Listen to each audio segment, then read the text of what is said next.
ಪ್ರಸ್ತುತ ಆಯ್ಕೆಯಾಗಿ ಸಾರ್ವಜನಿಕ ಕೆಲಸಗಳಲ್ಲಿ ಆಸಕ್ತರಾಗಿರುವ ಯುವಕರಿಗೆ ಇನ್ನೊಂದು ವಿಷಯ ತಿಳಿಸಬೇಕೆಂದಿದ್ದೇನೆ. ಲೆಕ್ಕ ಇಡುವುದರಲ್ಲಿ ನಾವು ಬಹಳ ಜಾಗರೂಕರಾಗಿದ್ದೆವು. ಹಡಗಿನ ಮೇಲೆ ಸೋಡಾ ಮುಂತಾದ ಅಲ್ಪ ಖರ್ಚುಗಳಿಗೂ ನಾವು ರಸೀದಿ ಪಡೆಯುತ್ತಿದ್ದೆವು. ಅದೇ ರೀತಿ ಅಂಕಿ ಖರ್ಚು, ಲೆಕ್ಕದ ವಿವರ ಬರೆಯುವಾಗ ಚಿಲ್ಲರೆ ಖರ್ಚು ಎಂದು ಬರೆದ ಜ್ಞಾಪಕ ನನಗಿಲ್ಲ. ಸಾಧಾರಣವಾಗಿ ಚಿಲ್ಲರೆ ಬಾಬು ನನ್ನ ಲೆಕ್ಕದಲ್ಲಿ ಇಡುತ್ತಿರಲಿಲ್ಲ.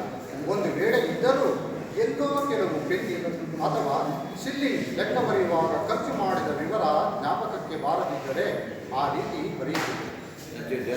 ನನಗೆ ಬುದ್ಧಿ ಬಂದವೊಡನೆ ನಾವು ಜವಾಬ್ದಾರಿ ಹೊತ್ತ ಪ್ರತಿನಿಧಿಗಳು ಅಥವಾ ಧರ್ಮದರ್ಶಿಗಳು ಎಂದು ನನಗೆ ಈ ಜನ್ಮದಲ್ಲೇ ಅನುಭವಕ್ಕೆ ಬಂದಿದೆ.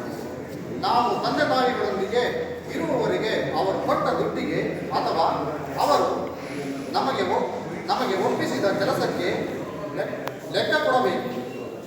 ನಮ್ಮ ಲೆಕ್ಕವೇ ಸರಿ ಎಂದು ಅವರು ಅಥವಾ ನಮ್ಮನ್ನು ಲೆಕ್ಕ ಕೇಳದಲ್ಲಿಯೂ ಇರಬಹುದು. ಆದರೆ ನಮ್ಮ ಜವಾಬ್ದಾರಿ ಮಾತ್ರ ಕಡಿಮೆಯಾಗುವುದಿಲ್ಲ. ನಾವು ಸ್ವತಂತ್ರ ಸಂಸಾರ ಮಾಡತೊಡಗಿದೊಡನೆ ನಮ್ಮ ಸಂಸಾರಕ್ಕೆ ಜವಾಬ್ದಾರಿ. ನಮ್ಮ ಸಂಪಾದನೆಗೆಲ್ಲ ನಾವೇ ಅಧಿಕಾರಿಗಳು.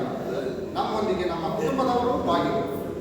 ಅವರಿಗಾಗಿ ಪ್ರತಿ ಕಾಸಿಗೂ ನಾವು ಲೆಕ್ಕ ಇಡಬೇಕು. ನಮ್ಮ ವ್ಯಕ್ತಿ ಜೀವನದ ಜವಾಬ್ದಾರಿಯೇ ಈ ರೀತಿಯಾದರೆ ಸಾರ್ವಜನಿಕ ಜೀವನದ ಹೊಣೆಗಾರಿಕೆ ಇನ್ನೂ ಹೆಚ್ಚು. ಸೀಸರ್ನ ಹೆಂಡತಿಯಂತೆ ನಾವು ಕಳಂಕ ದೂರರೆಂದು, ಸತ್ಯ ಹರಿಶ್ಚಂದ್ರರೆಂದು, ನಮ್ಮ ಕೈಗೆ ಕೊಟ್ಟ ಹಣಕ್ಕೆ, ನಮಗೆ ಒಪ್ಪಿಸಿದ್ದ ಕೆಲಸಕ್ಕೆ ಲೆಕ್ಕದ ವಿವರ ಯಾರೂ ಕೊಡಬೇಕಾಗಿಲ್ಲವೆಂಬಂತೆ ಅನೇಕ ಸ್ವಯಂ ಸೇವಕರು ನಡೆಯುತ್ತಿರುವುದು ನನಗೆ ತಿಳಿದಿದೆ.